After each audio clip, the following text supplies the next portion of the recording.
The CERT team is important to the community because after a disaster, there's times when the fire department or other emergency people are overwhelmed. The CERT people actually provide care until the professionals can arrive. There's a big difference between an amateur rescuer and a professional rescuer. An amateur rescuer will think with their heart, where a professional rescuer is supposed to think with their brain. A bit of training, a little bit of education, a little bit of preparation, you can minimize casualties and in some cases even completely avoid them. You need to take care of yourself. That's the #1 rule. Take care of yourself and your buddy after a disaster. They just need to know to expect the unexpected.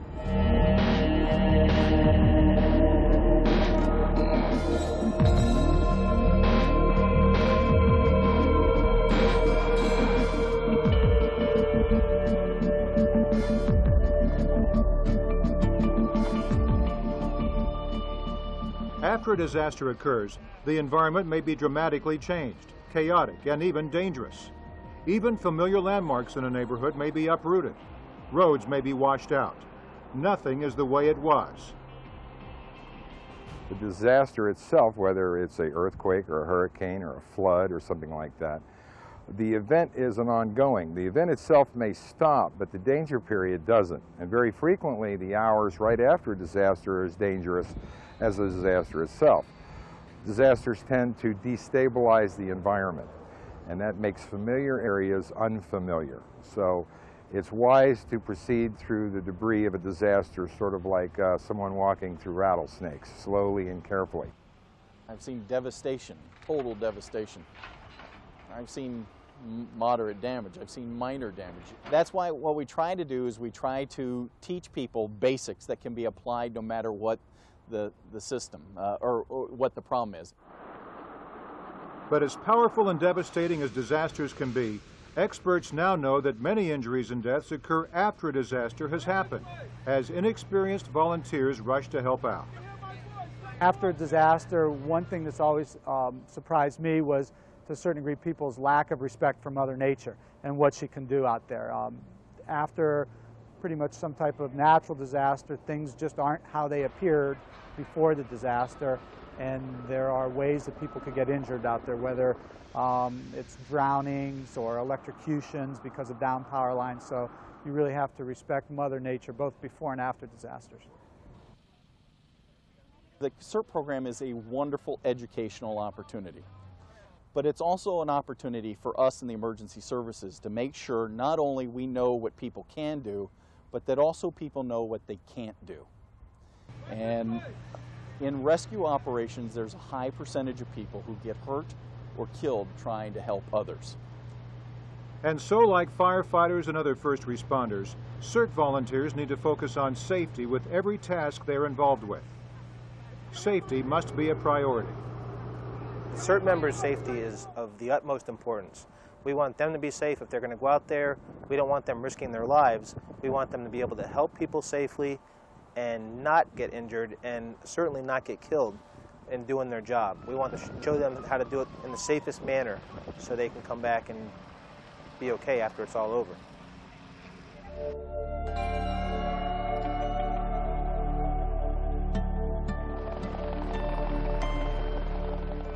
Every disaster brings its own kind of hazards. Fast-moving flash floodwaters. Fires and lightning can all be dangerous. Hurricanes and tornadoes bring torrential rains and wind. But the chaos resulting from the disasters, like downed power lines, natural gas leaks, washed out roads, hazardous materials, sharp objects, and other flying debris, can often be more devastating and cause more injuries or deaths than the event itself. Moving floodwaters cause many deaths in communities across the country every year because people underestimate the power and ferocity and fast-rising nature of the waters. Second only to fires, floods are the most common and widespread disaster. For example, 6 inches of moving water can knock a person over, and 2 feet of water can float a car. Floodwaters can also become quickly contaminated and may contain all kinds of debris, including raw sewage and toxic waste. For more information on the dangers of flooding, please visit the Turnaround Don't Drown website at the address shown here. A hurricane or tornado can cause massive destruction to buildings, homes, and even automobiles. Broken glass, falling panels, and collapsing walkways and stairways are some of the debris that may result. And buildings that appear unharmed from the exterior can be structurally damaged and unsafe to enter. Utilities may be damaged or shut off. Fires can be very destructive because they can begin so quickly and cause such devastation. Because cities have grown into suburbs and suburbs into what was once rural America, more homes are now part of what has been called the wildland-urban interface. Wildfires can begin unnoticed and spread quickly, igniting brush, trees, and homes and resulting in miles of destruction. Hazardous materials and other biochemical spills on roadways, waterways, and railways can spread rapidly and produce toxins that can be extremely harmful for miles around.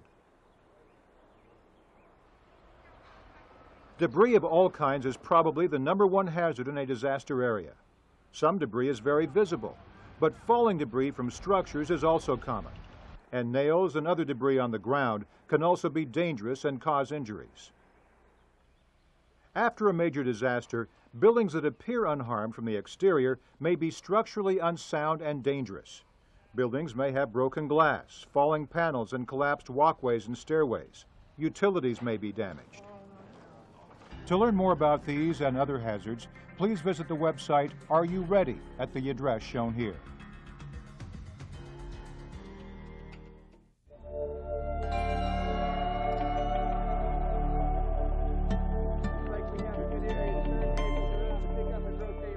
Over the years, experts have learned that wearing the right kind of gear in a disaster area is essential for safety. CERT members should wear their protective gear for safety in the after-disaster environment. The gear includes a helmet, goggles, mask, gloves, reflective vest, and light. CERT workers are encouraged to wear work gloves to protect their hands from debris.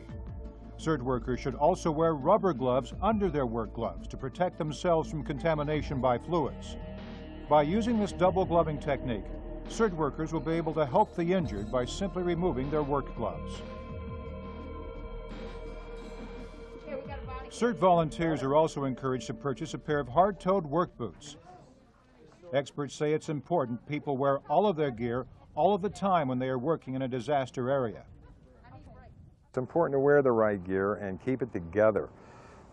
People tend to wear pieces of gear. They partial ensembles. They don't want to wear the whole thing.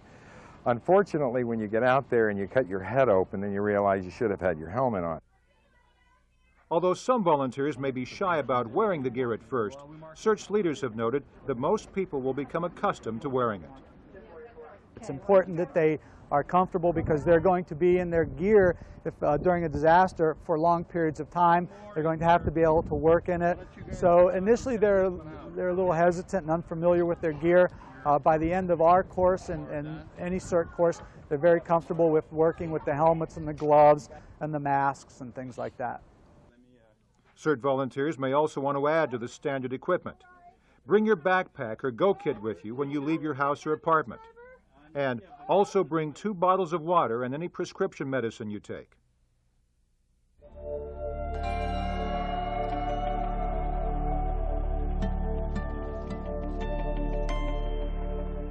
Depending on where you live in the country, you should prepare for the kinds of potential disasters that are most common in your area. You should also have put together a disaster supply kit for your home, automobile, and workplace. The disaster supply kit should include water, food, medical supplies, first aid supplies, important documents, and other basic supplies.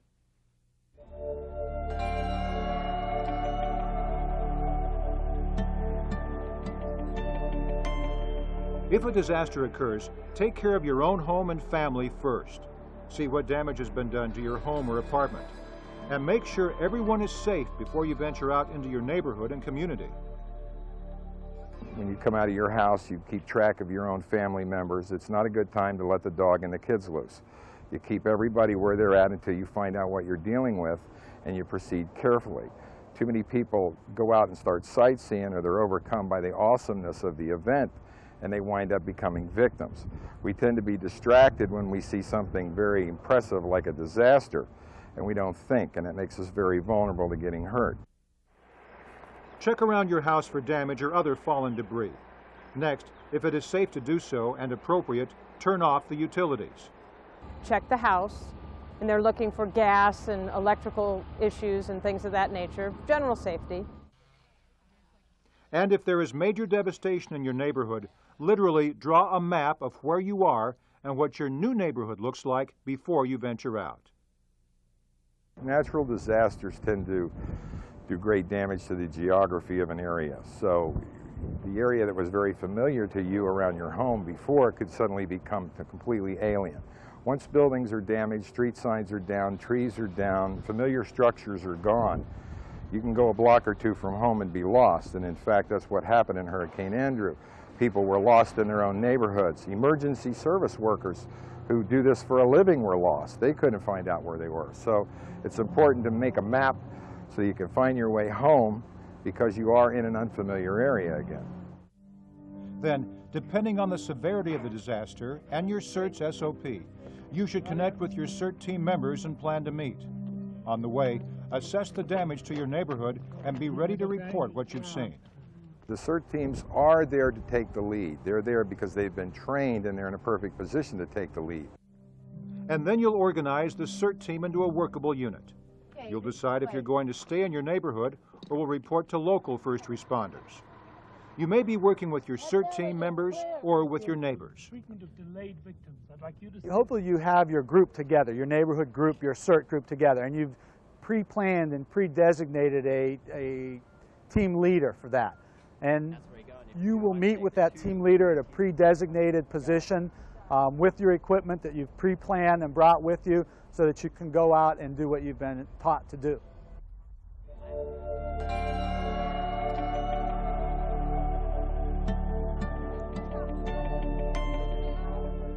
There is no one formula for how a CERT team will organize itself or work together. Ideally, the team will have organized itself previously, but because this is a volunteer group and because disasters are not planned events, the group membership may change.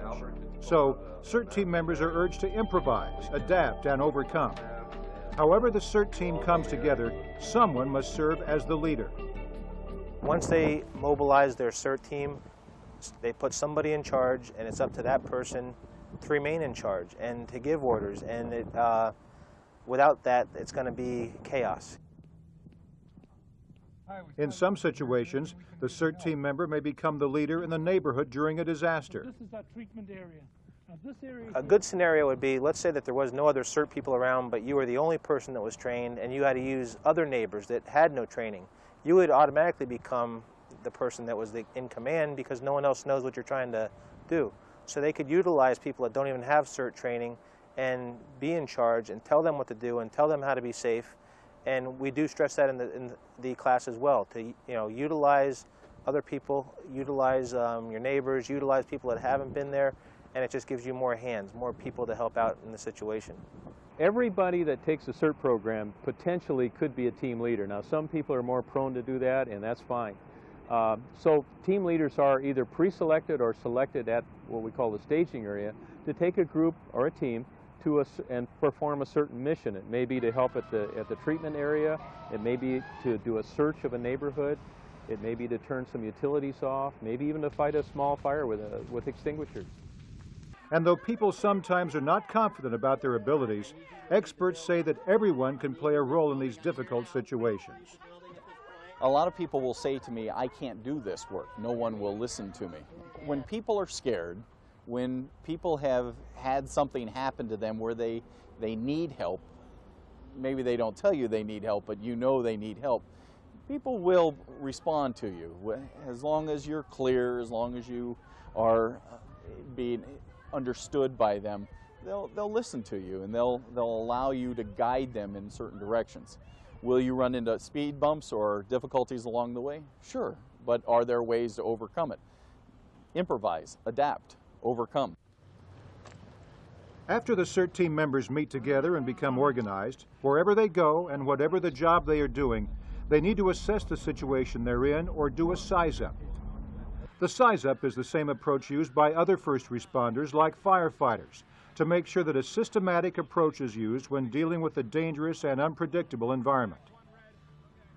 The steps involved with the size-up are: gather facts, assess and communicate the damage, consider probabilities, assess your own situation,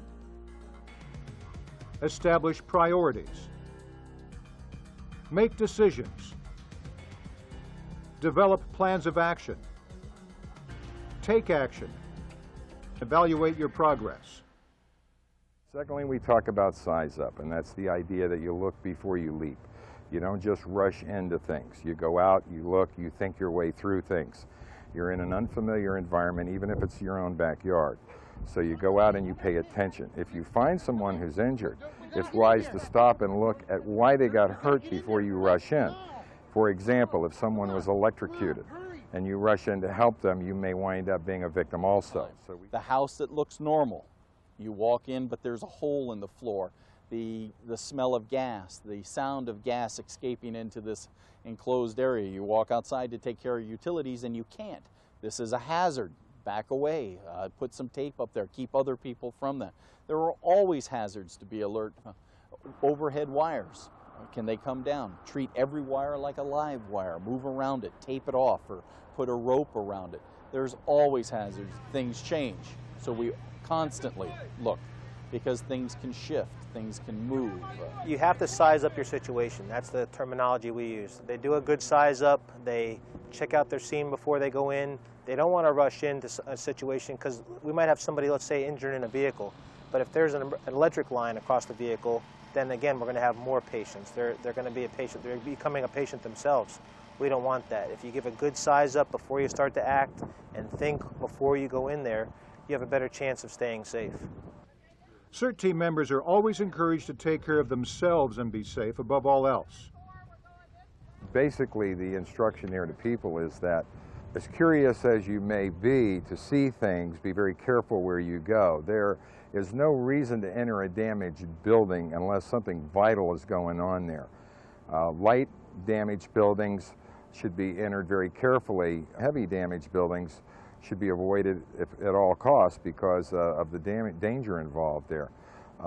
There needs to be a reason why you stick your neck out. There are situations like with electricity. People tend to believe that when the power is off from a disaster, it's off everywhere. We fail to understand that it is the power company's mission to keep power on, not keep power off. So many systems are developed in the grid systems to keep the power running. Well, these can work against us when power goes out, so we have to assume all lines are charged. There are many electrocutions after disaster situations, and so that's a big problem for us. Seasoned first responders always work with a buddy, and CERT team members are also strongly urged to follow this safety practice. And we teach the buddy system, so you always want to have at least one other person there. And really that's for accountability issues. If, God forbid, you and I are working and we're searching a building and I go in by myself or we go in together and something happens, there's no way that anyone will know that we need help. And it's really accountability and safety, because we don't want to become part of the problem, we want to be part of the solution. Going off alone is a recipe for trouble. So we advocate the use of the buddy system, always being with somebody so that if something happens, somebody can go for help. Two pairs of eyes are always better than one. One person sees something that the other person doesn't see. The buddy system has always been there. We use it. Everyone should use it.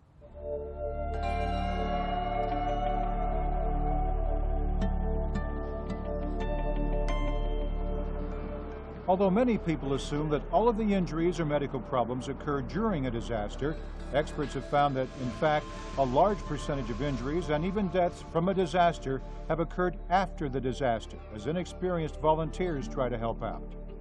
Because disasters are such dynamic and unpredictable events, and because they can leave the environment in chaos, it is easy for volunteers and people who have been involved with a disaster to become injured. Well, you're gonna see the things that you would typically see if you wandered through a construction site. We see things like nails through the feet, very common. Injuries from glass, lacerations to feet, a lot of hand lacerations, people reaching down and digging through things and getting cut on sharp metal and sharp objects. A surprising number of eye injuries and head lacerations because people don't really see they look down but they don't look up, and there's a lot of debris hanging down. We see a fair amount of injuries from power tools that people try to use that they're not used to. Chainsaws and cutting devices that they've never used before. They pull it out, and they borrow it from a neighbor, they're going to cut up their tree, and the next thing you know, we've got another injury. Then you couple that with people often doing a lot of drinking at the same time afterwards, and you've got kind of all the combinations you need there for definitely to have a disaster on, a second disaster, as it were. In a disaster, you could see everything from a patient with multiple fractures, abrasions, lacerations, and they can vary from minor abrasions to grotesque deformities. We see a lot of fractures after a disaster, and those can be simple fractures with just a little bit of deformity to the extremity or the bone to actual bone ends protruding out of the skin. Major lacerations, as I said, people work with a lot of tools. We see a lot of injuries. Digits may be cut off. Extremities may have severe lacerations. And those are probably some of the more grotesque injuries. Electrical injuries occur quite often, electrocutions, those types of things. And we see some of the minor ones, people stepping on nails, minor lacerations, cutting themselves, and those tend to be the majority of a lot of the things we see. As a CERT volunteer, safety is your #1 priority. To protect yourself from being injured, you should wear the right protective gear, work with your buddy, follow correct procedures for a size-up, and always be aware of what is going on around you. Realize that the post-disaster environment has many hazards, including debris on the ground and hanging overhead. Airborne debris and dust that can get into eyes unprotected by goggles. Sharp objects. Live power lines. Fallen tree limbs. Contaminated water. And fires. You can also become injured from lifting heavy objects incorrectly or from bumping into overhead objects that have fallen. Respect your limits. Take frequent breaks. And stop working if you're too tired or exhausted or overstressed. And drink plenty of water to stay hydrated. And remember, all of your training's been designed to keep you safe so you can help others. Here are some injuries commonly occurring to workers in the post-disaster environment. Dehydration, heat stroke, punctures to the feet caused by nails or debris, eye injuries, back injuries, sprained ankles, other sprains, injuries caused by falling debris, cuts, lacerations, bruises, concussions, head injuries. As a CERT team member, you'll also give first aid or medical assistance to others who have been injured. Use the skills you've practiced during the CERT training sessions. You're going to do what you're trained to do, and we train you to deal with that. If it's bleeding, you understand the ways to control that bleeding. We teach you many different ways of bandaging injuries. We teach you how to deal with fractures and immobilize those fractures. You understand, and we talk about that because there are issues there with blood-borne pathogens, and we want you to protect yourself because ultimately you need to take care of yourself and your buddy.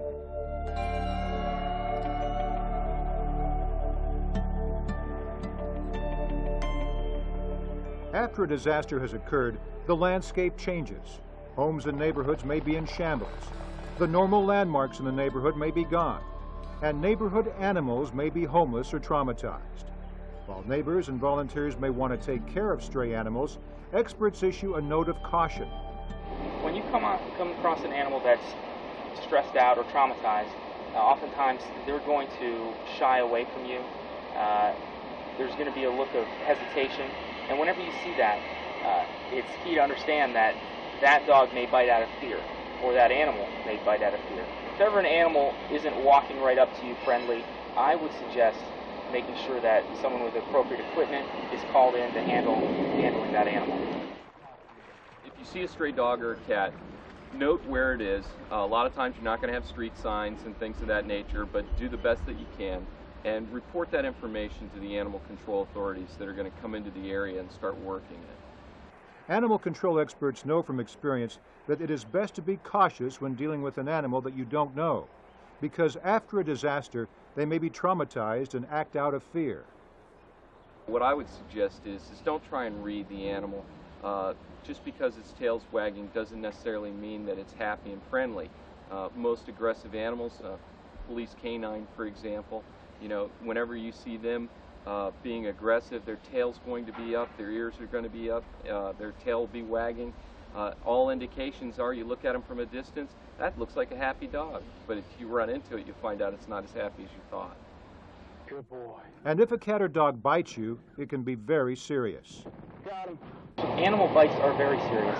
Typically you'll deal with dogs and cats, and any animal carries bacteria in its mouth. And when it bites you, because bacteria is put into your body.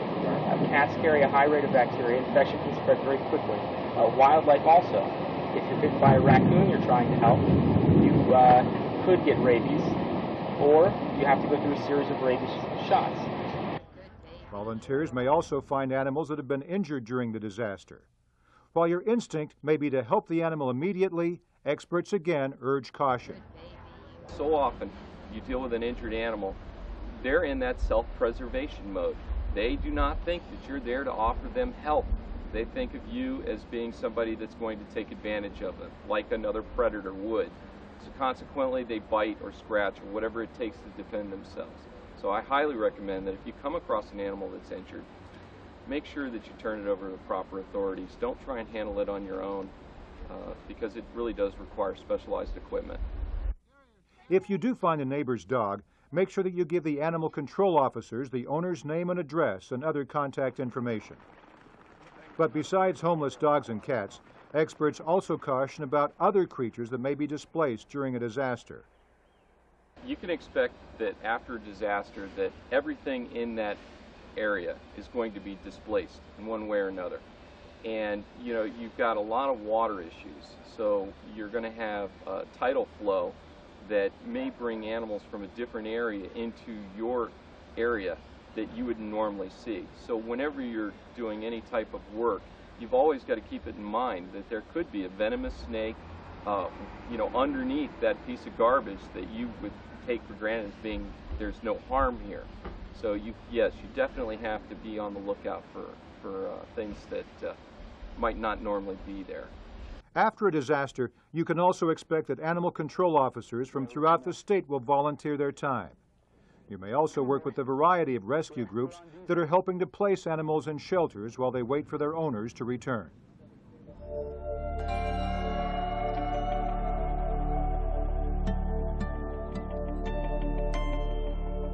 Disasters bring challenges to any community.